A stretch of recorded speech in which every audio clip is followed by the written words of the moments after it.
Trucks who come to park or buy foodstuffs from our villagers in bulk should be halted for now. That impending doom has come upon us.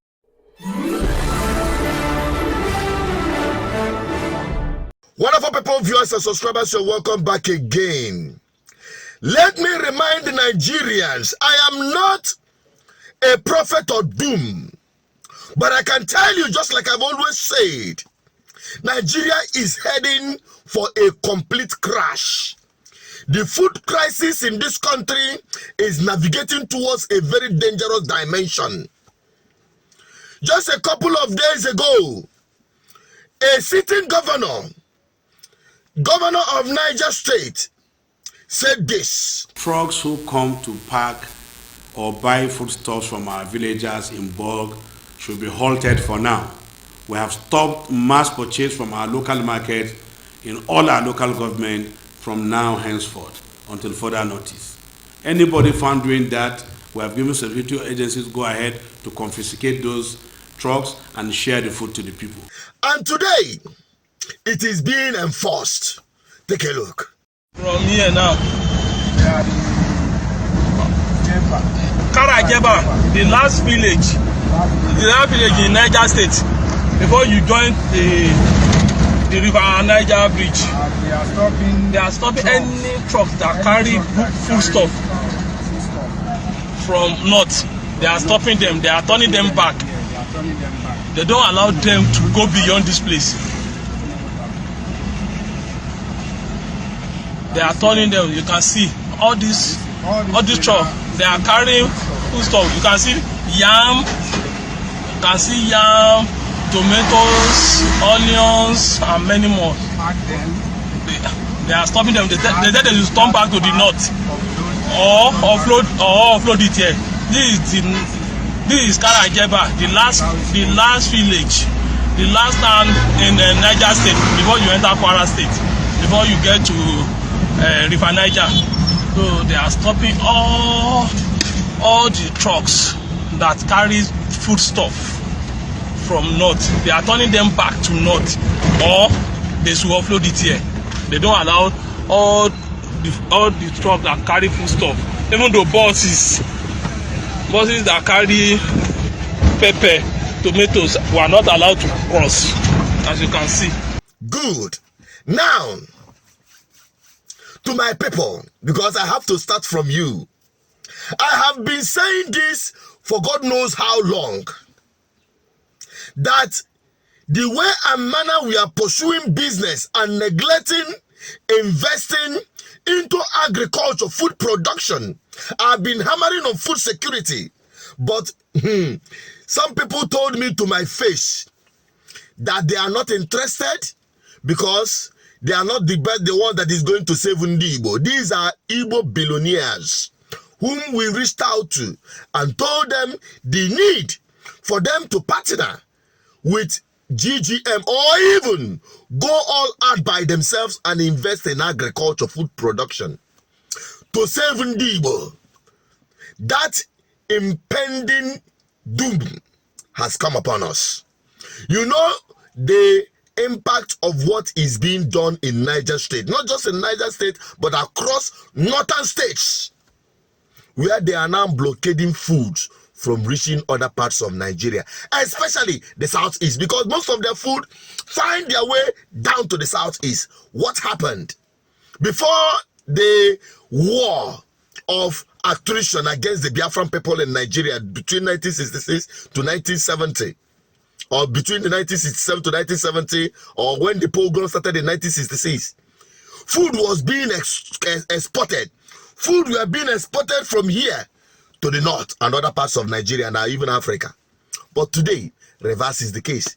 We can no longer cultivate. I have gone around, I have made so many efforts, even through ADF, through various means, to improve on food security in our homeland. But everything we've done hit on the deaf ear. We've proposed agricultural estate. Okay, let us quickly take a look at what this agricultural estate will look like. Talking about GGM Cooperative. This agricultural estate will be fenced round with high concrete perimeter fence for proper security of the agricultural investment. Inside it, we'll be having the administrative block and staff quarters for proper management and running of the estate. The estate will also have storage facilities for proper storage of farm produce. And let me tell you, this is an integrated farming system having both cash crop and animal husbandry. Talking about cassava, yam, potato plantation, palm tree plantation, plantain, banana plantation, and fruit garden. And also we're talking about animal husbandry. We'll be looking at pig farming and goat farming. And also, most importantly, the cow ranching for Efibo. We are introducing technology to commercialize meat production in our homeland. And also want to let you know that this agricultural estate will be powered by a borehole for the irrigation system that will be supplying constant water for our greenhouse, especially where we will be cultivating our vegetables like tomatoes, onions, cucumbers, green, red pepper, ugu, water leaf, just name it.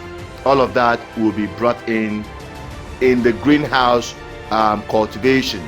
And also we are going to be introducing the fish pond and snail farming.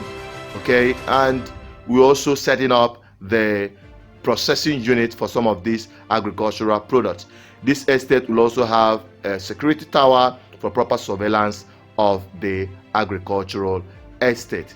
And let me also remind you that it will be fully powered with solar energy for constant electricity and from the national grid as well, and for the purpose of producing food security for our homeland, powered by BVI Channel 1. The government is not looking at our side. No! The government are not thinking about empowering real farmers through cooperative to produce food. But rather, when they want to do their agricultural program, they do it who know who, and a form of palliative to their political associates. Yet, the problem is not solved. We brought out a proposal to the people, because if the government fail, we cannot fail ourselves. That is the essence for the agricultural estate. That is why GGM is committed to agricultural revolution, even as much as ADF is doing. How much of the governors are investing into these projects? Today, very soon, we are crying about bag of rice hitting nearly 100,000. Very soon, a bag of rice. In fact, derica of rice will hit 20,000, 30,000. Derica of rice. We are no longer talking about bags. Who can afford it? We have fertile lands. It's not like we don't have land. But our people are not interested because they believe that investment into agriculture is a waste of their time. Rather, they can use the money and have a quick turnover by importing inferior goods from China. That is the truth. I have to tell you that. And that is why they want to make quick turnover. Nobody is interested in cultivating, waiting for harvest time, and also process it into finished foods. Nobody have that time in Igbo land anymore. And that is why, even if you go to our remote areas, our villages, our micro agricultural activities are all dying off. We're no longer talking about poultry or food or meat. Those ones are dying off. We're no longer talking about Obaji anymore. You cannot find it anywhere. We are now importing yam from the north. Is the north soil more fertile than our own? No, but we abandoned it. Their government, and they are using also government instruments to power up agriculture up north. But the people God blessed, the God's blessed own people, abandoned what God gave them. If you believe in this message, I'm not here to lament, because we've been saying this for God knows how long. If you want to partner with GGM, at least a people you can trust in this project, hit us up. What is 500 million naira that we cannot acquire land and start cultivating vegetables, potatoes, yam, and all the rest of them through our greenhouse? We've set up all of those things. The proposals are there. The men are ready, but the fund is not coming forth. Because everyone we approach to invest in it is telling us, no, they want to put their money where they can have a quick return by importing inferior goods from China. I'm not saying those who are importing goods from China should not, it is your money, but at least take out a small portion of it. We're not talking about you making billions of naira. We're talking about saving in Igbo. You can understand what will happen when food crisis hits Igbo land, and it is about to happen. You can understand the impact it's going to make on you that have that money. Because when the poor have nothing to eat, they will eat you, the rich. That is where the whole thing is heading to. I am just here as a prophet of salvation to Ndibo through GGM. 500 million to start with. We've acquired land because we want to acquire the land and start setting up our agricultural estate. That is a must. Since the government have failed in doing that, every agricultural estate in Igbo land, the one in Bateba, have all collapsed. Everyone to himself, God for all of us. This is time for cooperative investment, and you can trust GGM that your money will not be missing. If we have 50 persons that will donate a minimum of 10 million, 15 million, not donation, invest, we will start this project.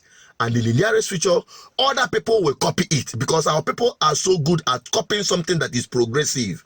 We just want to lay the foundation so that people will see it is possible and others will follow suit. And I can tell you, food will be abundant. People will come from far and near to buy food from Igbo land because we'll have sufficient and enough to sell to others. Please hit me on the number on the screen. 500 million naira, 500 persons is enough. Even if you go to church, many people are giving it to the church as offering and tithe. Invest it. It is not an offering. It's not a donation. The money is still there for you. Not just that money will be working for you, but it is making impact in our society to save our society from complete collapse.